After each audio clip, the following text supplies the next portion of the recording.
Orang yang pertama kali membawa Al-Quran ke Pulau Jawa adalah Syekh Subakir. Syekh Ahmad Subakir membawa Al-Quran diperkenalkan kepada Ratu Sima, Raja Kalingga di Jepara. Walaupun si ratu ini tidak masuk Islam secara eksplisit, tapi memahami kandungan Islam, yaitu Islam atau Al-Quran mengajarkan keadilan, seadil-adilnya. Maka Ratu Sima, Kerajaan Kalingga, Jepara, terkenal ratu yang paling adil.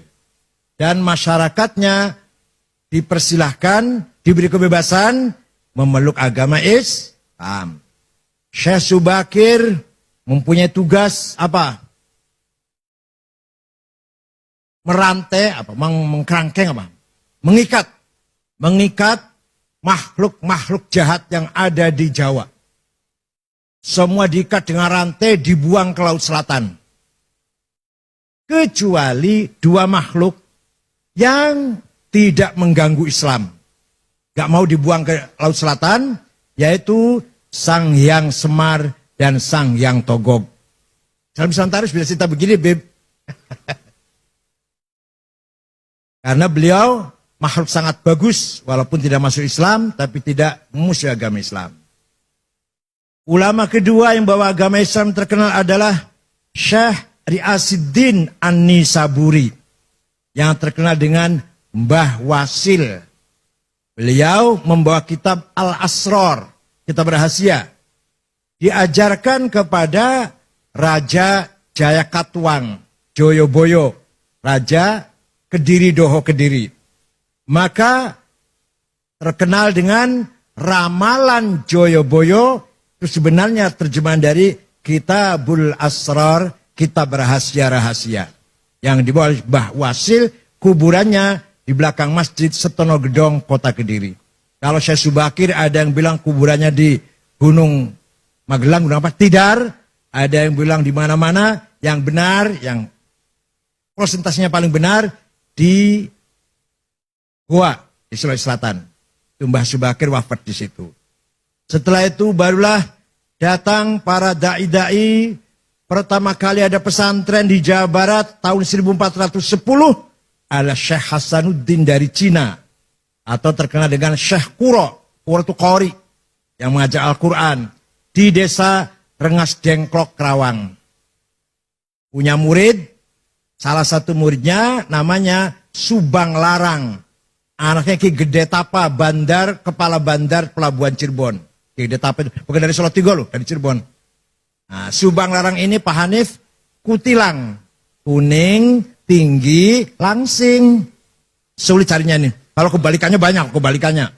Kebalikannya kuning, kebalikannya tinggi, kebalikannya langsing itu gak banyak itu. Tapi yang kutilang, aduh sulit carinya. Nah, suatu ketika Raja Siliwangi beragama Buddha dengar ada agama Islam, agama baru, berangkat dari Bogor ke utara, saya bunuh itu, kiai itu. Sampai di sana mendengar kutilang sedang baca Quran, klepek-klepek. Langsung lamar untuk saya saja kiai, silakan tapi kamu harus masuk Islam. Udah masuk Islam gampang. Ada mas kawinnya apa? Lintang kerti, tasbih maksudnya. Udah saya cari di pasar gampang mau berapa biji. Nggak ada di sini. Adanya di Arab gampang saya mabur ke sana. Keluar dari rumahnya kiai, dia siap-siap terbang. Hong, macet. Biasanya terbang biasanya. 2 kali, hong, nggak bisa terbang. Hong, gagal. Kata Syekh Kuro sambil ketawa ngekek-ngekek barangkali. Kalau kamu mau terbang, baca Bismillahirrahmanirrahim. Baru hong. Hongnya tetap dibaca. Bismillah dulu.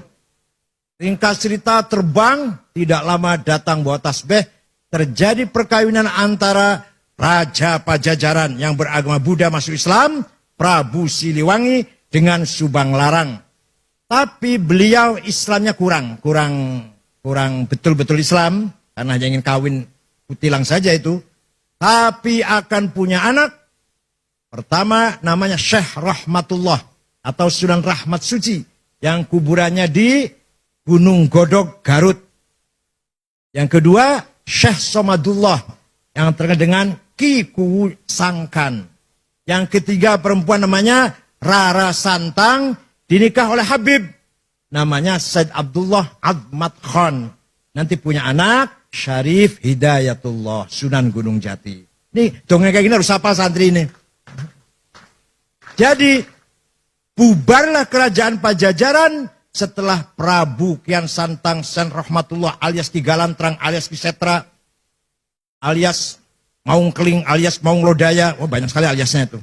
Menguasai kerajaan Pajajaran, semua masuk Islam kecuali Patih Pucukumun dengan suku Baduy di Malimping tetap agamanya Sunda Wiwitan atau Karuhunan yang menyembah Batara, Sang Batara. Itulah ulama mulai menyebarkan agama Islam di Pulau Jawa ini. Dari Rengas Dengklok, Syekh Hasanuddin Syahkuro melahirkan beberapa santri ahli baca Al-Qur'an.